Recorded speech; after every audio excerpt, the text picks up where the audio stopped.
আপনারা দেখছেন টিভেন24 news network. সবশেষ আপডেটে আপনাদের স্বাগত জানাচ্ছি আমি তাসমিয়া টুম্পা। তুর্কিতে নেটো সম্মেলন শেষে প্রেসিডেন্ট ডোনাল্ড ট্রাম্পকে এয়ারফোর্স ওয়ান থেকে গোপনে সরিয়ে অন্য একটি সামরিক বিমানে নেওয়ার ঘটনা সামনে আসার পর আমেরিকান প্রেসিডেন্টের নিরাপত্তা ব্যবস্থায় ব্যবহৃত একটি পুরনো কৌশল নিয়ে নতুন করে আলোচনা শুরু হয়েছে। নিরাপত্তা বিশেষজ্ঞদের ভাষায় এই কৌশলকে বলা হয় শেল গেম। প্রেসিডেন্টের প্রকৃত অবস্থান সম্পর্কে সম্ভাব্য হামলাকারীকে বিভ্রান্ত করতে একাধিক যান বা বিমান ব্যবহার করা। ৮ জুলাই তুর্কি থেকে ট্রাম্পের ব্রিটেন যাওয়ার সময় টেলিভিশন ক্যামেরার সামনে তাকে এয়ারফোর্স ওয়ানে উঠতে দেখা যায়, কিন্তু বিমানটি আঙ্কারা ছাড়ার সময় ট্রাম্প একটি ক্যাটারিং ট্রাকের মাধ্যমে গোপনে বের হয়ে ছোট সামরিক বিমানে চলে গিয়েছিলেন। ওই বিমানেই তাকে ব্রিটেনের RAF মিলডেন হলে নিয়ে যাওয়া হয়। এদিকে এয়ারফোর্স ওয়ানে থাকা সাংবাদিক ও অন্যান্য ব্যক্তিরা জানতেন না যে প্রেসিডেন্ট আর তাদের সঙ্গে নেই। তবে নিরাপত্তা বিশেষজ্ঞদের মতে প্রেসিডেন্টকে এভাবে গোপনে সরিয়ে নেওয়ার কৌশল আমেরিকান নিরাপত্তা ব্যবস্থায় একেবারে নতুন নয়।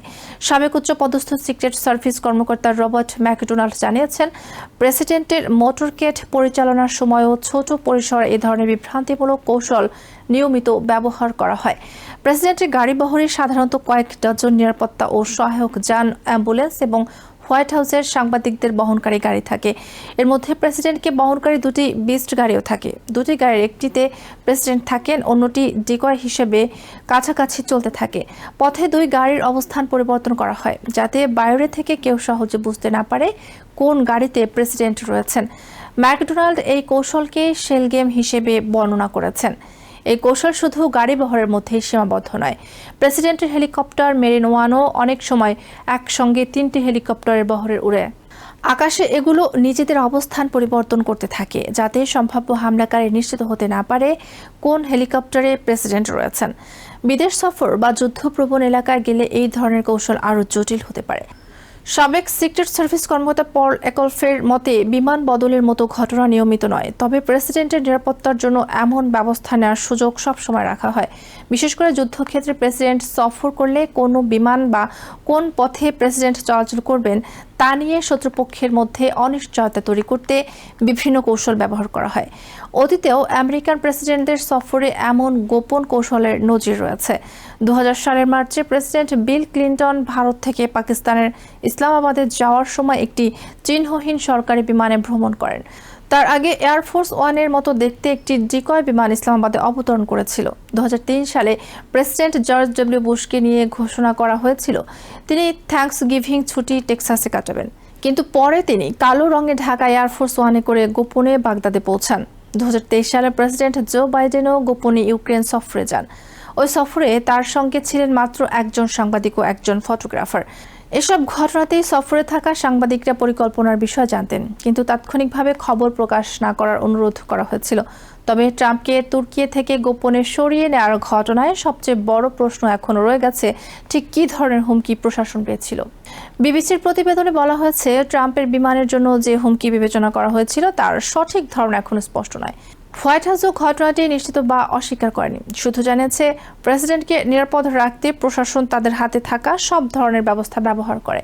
তবে নিরাপত্তা বিশেষজ্ঞদের মতে প্রেসিডেন্টকে একটি বিমান থেকে গোপনে সরিয়ে নেওয়ার মতো অস্বাভাবিক পদক্ষেপ নেওয়া হয়ে থাকলে হুমকিটিকে যথেষ্ট গুরুতর হিসেবে বিবেচনা করা হয়েছিল বলেই ধরে নেওয়া হয়েছে।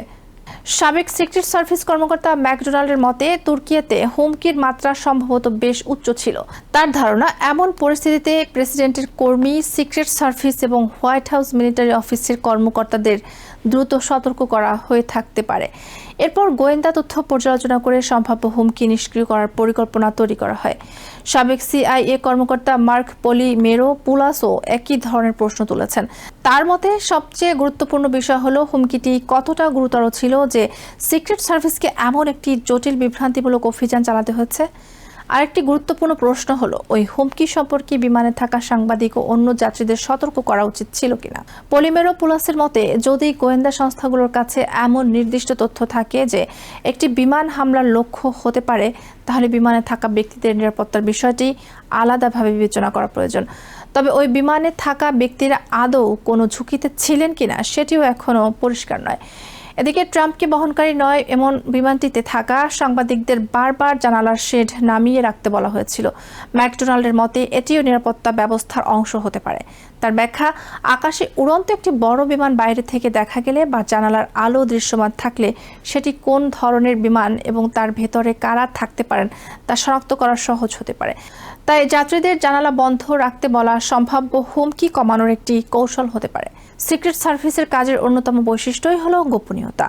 ম্যাকডোনাল্ডের মতে, প্রেসিডেন্টকে রক্ষা করার জন্য কী ধরনের ব্যবস্থা নেওয়া হচ্ছে বা কোনো নির্দিষ্ট হুমকি সম্পর্কে কী তথ্য পাওয়া গেছে, এসব তথ্য প্রকাশ করা সিক্রেট সার্ভিসের দায়িত্ব নয়। প্রয়োজন অনুযায়ী হোয়াইট হাউস বা অন্য সংশ্লিষ্ট সংস্থা সিদ্ধান্ত নেয় কাকে কতটা জানানো হবে। তুর্কিতে ট্রাম্পকে ক্যাটারিং ট্রাকের মাধ্যমে একটি ছোট সামরিক বিমানে সরিয়ে নেওয়ার ঘটনা তাই শুধু একটি অস্বাভাবিক বিমান বদলের গল্প নয়, এটি দেখিয়ে দিয়েছে সম্ভাব্য হামলাকারীদের বিভ্রান্ত করতে আমেরিকান প্রেসিডেন্টের নিরাপত্তা ব্যবস্থায় কতটা জটিল ও গোপন কৌশল ব্যবহার করা হতে পারে। তবে এই ঘটনার সবচেয়ে বড় অজানা বিষয় এখনও সেই হুমকির প্রকৃতি। কী তথ্যের ভিত্তিতে এমন ব্যবস্থা নেওয়া হয়েছিল এবং ট্রাম্পকে সরিয়ে নেওয়ার সিদ্ধান্ত কতটা জরুরি ছিল তা প্রকাশ না হওয়া পর্যন্ত তুর্কিতে ওই রাতের পুরো নিরাপত্তা পরিকল্পনা নিয়ে প্রশ্ন থেকেই যাবে। নিউ ইয়র্ক থেকে সম্প্রচারিত TVN 24 টেলিভিশন বিশ্বজুড়ে বাঙালির কণ্ঠস্বর।